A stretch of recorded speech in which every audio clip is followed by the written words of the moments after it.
sombong sama pangkat. Hei Jokowi, jangan sombong sama pangkat. Hei Megawati, jangan sombong sama pangkat dan jabatanmu. Di atas kalian ada Allah. Jokowi, ya heran dipites kayak gitu sama Allah.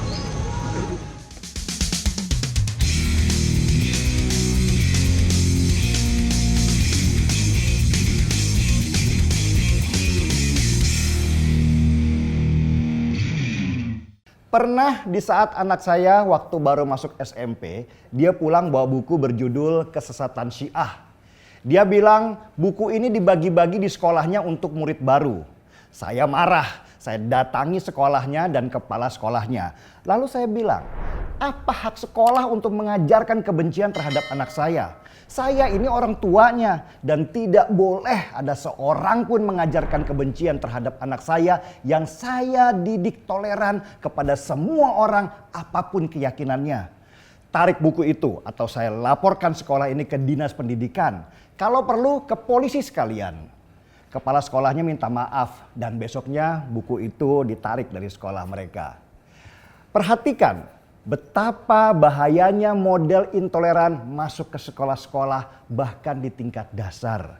Anak-anak yang masih polos, masih senang bermain dengan teman-temannya sudah diajarkan kebencian terhadap orang yang berbeda. Anak-anak ini jelas tidak mengerti kapasitas mereka masih dalam rangka menyerap semua yang dimasukkan ke dalam otak mereka. Mereka belum bisa memilih mana yang baik dan mana yang tidak. Anak-anak ini juga peniru. Mereka meniru tingkah laku orang dewasa, lalu mereka terapkan di dalam keseharian dan permainan mereka. Sesudah itu mereka berharap mendapatkan penghargaan dari orang tuanya atas apa yang mereka lakukan. Kalau orang tuanya memuji, dia tahu kalau perbuatan dia benar. Dan kalau orang tuanya kemudian memarahi, dia baru tahu kalau ternyata apa yang dia lakukan itu salah. Bayangkan apa yang terjadi pada anak-anak SD di Solo yang kemarin merusak makam Kristen. Menurut kabar usia 10 anak-anak yang merusak makam di Cemoro Kembar itu mulai dari umur 3 sampai 12 tahun. Usia yang sangat-sangat muda yang seharusnya waktunya mereka dihabiskan untuk bermain dan belajar. Ini malah penuh dengan hasutan kebencian. Kebencian itu tumbuh jelas karena ada yang menanamkan di benaknya mereka. Dari apa yang saya pelajari, intoleransi berawal dari kebanggaan berlebih terhadap apa yang diyakini. Miriplah dengan geng motor yang diajarkan untuk bangga berlebihan kepada komunitasnya. Dan sebagai wujud dari kebanggaan itu, komunitas harus membenci geng motor lainnya yang dianggap saingan terbesar mereka.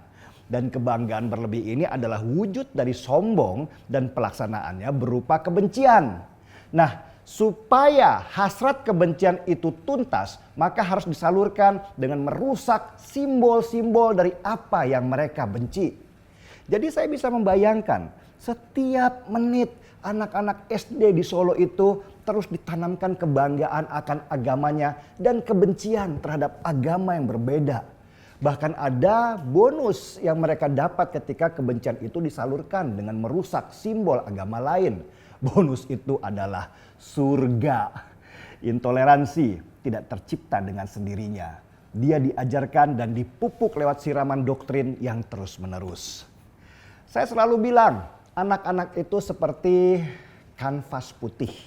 Dia bergantung pada siapa yang memberinya warna. Warna pertama dia dapat di rumahnya dari orang tuanya. Dan warna kedua dia dapat dari tempat pendidikannya. Dan jadilah dia kanvas penuh dengan coretan hasil didikan dari orang-orang yang mereka panuti. Dari semua masalah intoleransi yang melibatkan anak-anak, saya juga selalu bilang, anak-anak itu korban. Mereka bukan pelaku sebenarnya.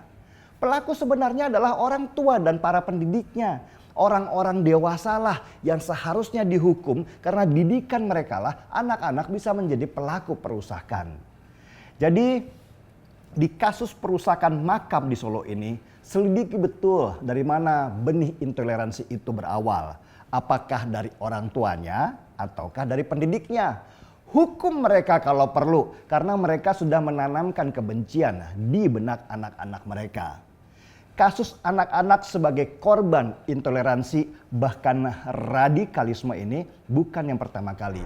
Ingat kasus bom bunuh diri di Surabaya, di mana seorang ayah dan seorang ibu membawa anak-anak mereka untuk melakukan bom bunuh diri sama-sama di sebuah gereja. Model doktrinasinya pasti nggak jauh beda. Tanamkan dulu kebanggaan terhadap agama mereka dan penerapan lewat kebencian terhadap agama lain diwujudkan dengan merusak simbol-simbol mereka. Saya kasihan sama anak-anaknya dan saya mengutuk orang tua yang menanamkan kebencian terhadap mereka. Dan catat lagi, kasus seperti perusakan makam di Solo, bom bunuh diri di Surabaya, itu hanya beberapa contoh perwujudan kebencian yang ekstrim. Masih banyak kasus intoleran yang sedang dipupuk di sekolah-sekolah dasar lewat pengajian-pengajian dan sasarannya adalah anak-anak. Indonesia sedang dihadang oleh masalah intoleransi lewat saluran pendidikan supaya negara kita rusak dalam waktu 10 sampai 20 tahun ke depan. Dan ini bukan masalah sepele sama sekali.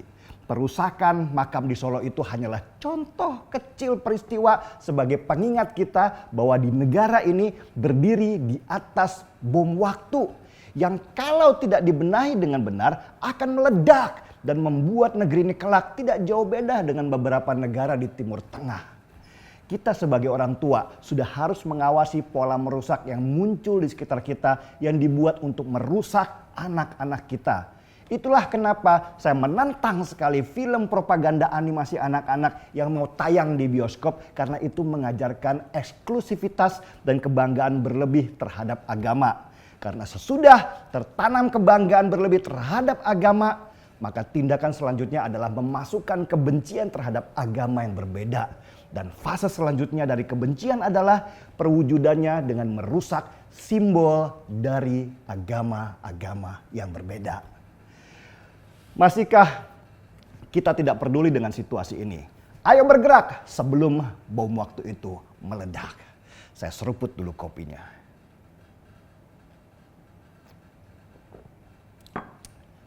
Gaspol.